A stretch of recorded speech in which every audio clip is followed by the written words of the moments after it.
Alors, je parlais du conflit entre les Saturniens et les Jupitériens, hein, entre les sciences dures et les sciences molles, les sciences sociales. Mais il y a un deuxième conflit, celui-là c'est Saturnien-Martien, mais il y a Saturnien-Jupitérien, mais il y a un conflit entre Jupitériens et Martiens.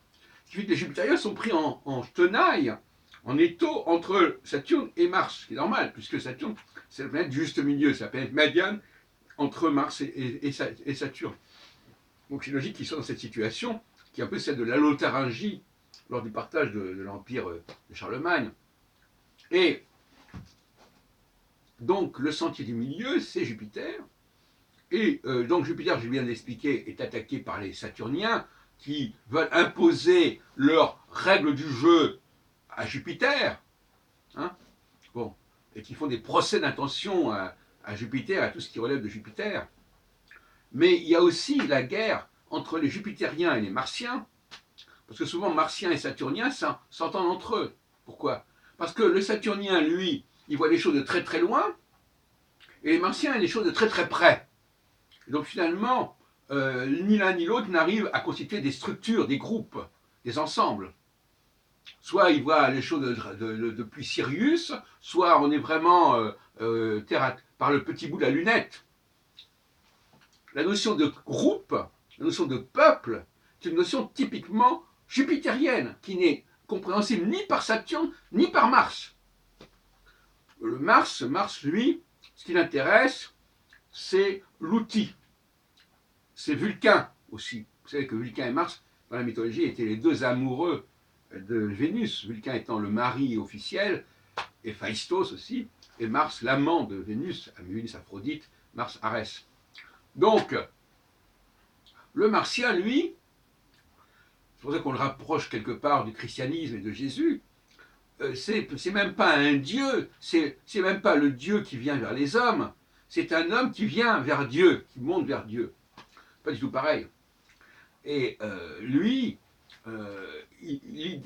l'idée d'un peuple particulier, ça lui est complètement aberrant pour lui. Lui, il est dans l'universel. Lui, il est dans l'universel, tout comme le Saturne. C'est pour ça qu'il y a une alliance Mars-Saturne contre Jupiter. Hein, la science et la technique, ça va très bien ensemble. La technique humaine aujourd'hui et la science universelle, ça se marie contre Jupiter. Ils veulent écraser Jupiter. Ils veulent carrément démolir Jupiter, l'annihiler.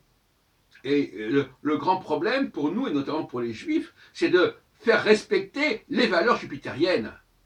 Hein, les valeurs jupitériennes, les valeurs de l'astrologie, les valeurs du judaïsme, une structure sociale qui n'est réductible ni aux grandes considérations astronomiques, astrophysiques, ni au bricolage martien où chaque société s'organise comme elle l'entend et fabrique des langues, fabrique des lois.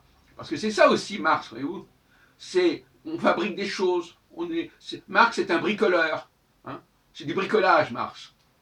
Alors on fait quelque chose, on fabrique une constitution, on fabrique une langue, et puis voilà, et on fabrique du droit. Avec le droit, on décide que les choses sont comme ceci, comme cela. Voilà.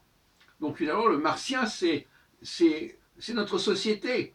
C'est des gens qui veulent, qui ne respectent rien des valeurs jupitériennes et qui finalement reconnaissent les valeurs saturniennes qui sont des valeurs scientifiques, universelles, cosmologiques, etc. Et finalement, le juste milieu qui est celui qui correspond à la transcendance de nos sociétés, de notre humanité, ils ne le reconnaissent pas. Et donc le grand enjeu du XXIe siècle, c'est le renforcement du pôle jupitérien par rapport au pôle saturnien et martien.